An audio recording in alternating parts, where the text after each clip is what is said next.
Okay, welcome to the last part of our tutorial series where we talk about how to build a layer track within Unity. So, what we're going to do now is we got to get into a little bit of scripting. Fairly, not very complicated, but it definitely involves scripting, so just a little bit though.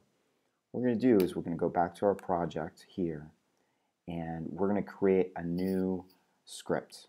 And you can do that by right-clicking on this region here, create, and we're going to create a C# script. And this C# script, we want to name it right now, otherwise things will be a little screwed up. So we want to name it right now before that little dialog box goes away. So we'll call this, let's do snap, let's call it music snapshot switch. Okay, and this is the code that we need to attach to objects in the world, which will then change our snapshots that we have over in the audio mixer. So the first thing that I'm going to do is I'm actually going to attach it to our old sphere that we created. So I can do that by just dragging it to the cube itself. Sorry, cube, not sphere, cube. All right.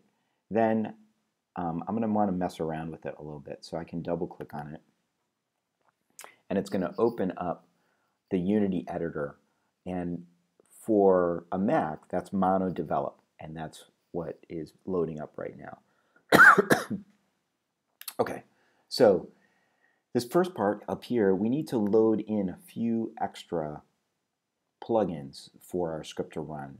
And one of those plugins is the audio plugin. So I'm going to go up here and say we need to using, and then we need to go Unity engine dot audio, and that brings in a whole mess of audio scripts which we're going to need. I'm going to put a semicolon at the end so it knows that I'm sort of dealing with so that ends the line of code. If I didn't have a semicolon there, it would kind of the computer would think it would continue on the same, like on the next line, that would be the same line of code. Basically, that's my instruction, using Unity engine.audio. Now, we need to create a new function. Right now, there are two functions in here, start and update.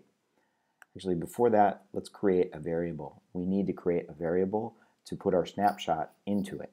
So all I want to do is call this, we need an audio snapshot. So we'll call this, this will be a public variable so we can see it in the inspector window.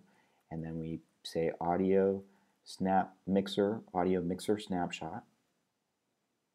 And we call this my snapshot.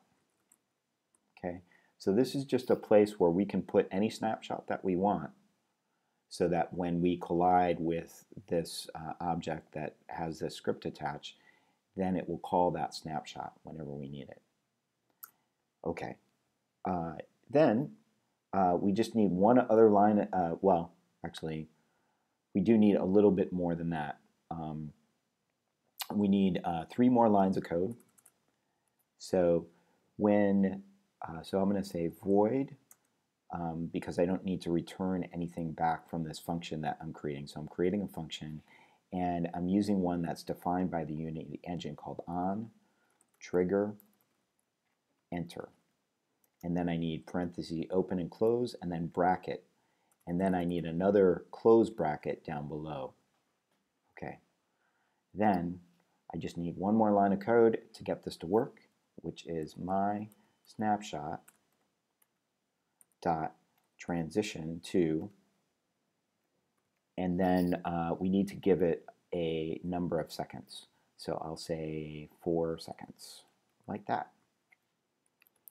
Okay, let's go work with it now. So all I've done is said, using Unity engine.audio, I created a variable called my snapshot, and basically I created a function that when called, it transitions to this snapshot over 4 seconds. I'll save that.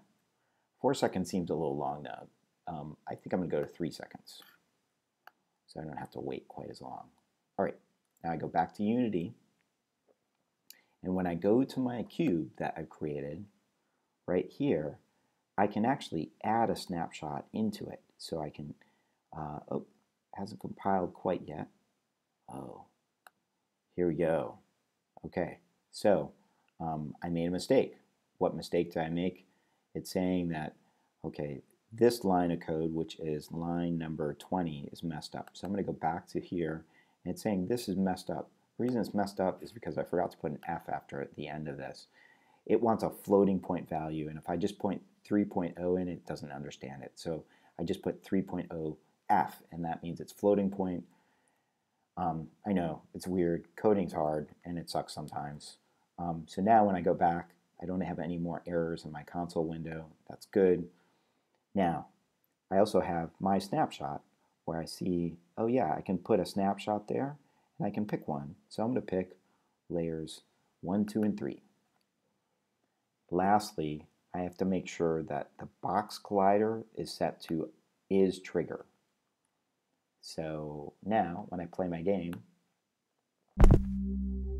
one thing I'm going to do is bring up the audio mixer so we can see it. So I'm in my world. Now when I walk over to the cube, it should play layers 1, 2, and 3. And you can see those other layers start to come in. Pretty cool. So what you may want to do is create 3 cubes, one for just layer 1, one for layers 1 and 2, and one for layers 1, 2, and 3. So I'm going to show you how to do that fairly quickly. I'm going to move my cube over there. I'm going to create another cube like this. Create another 3D object cube. I keep my geometry straight. All right, so I have this one. Remember, this one I made it layers 1, 2, and 3. I'm going to change this one to layers 1 and 2. So in order to do that, box collider is trigger. I have to add in this script to my cube object, and then I have to pick what snapshot I want, which in this case will be layers 1 and 2. So when I hit save, Command S on a Mac, Control S on a PC, then you hit play. And oh, by the way, I want to look at my audio mixer here. Okay, so here's my game. Now when I go over here, you'll see that now layers 1 and 2 will start to fade in, and then over here, layers 1, 2, and 3.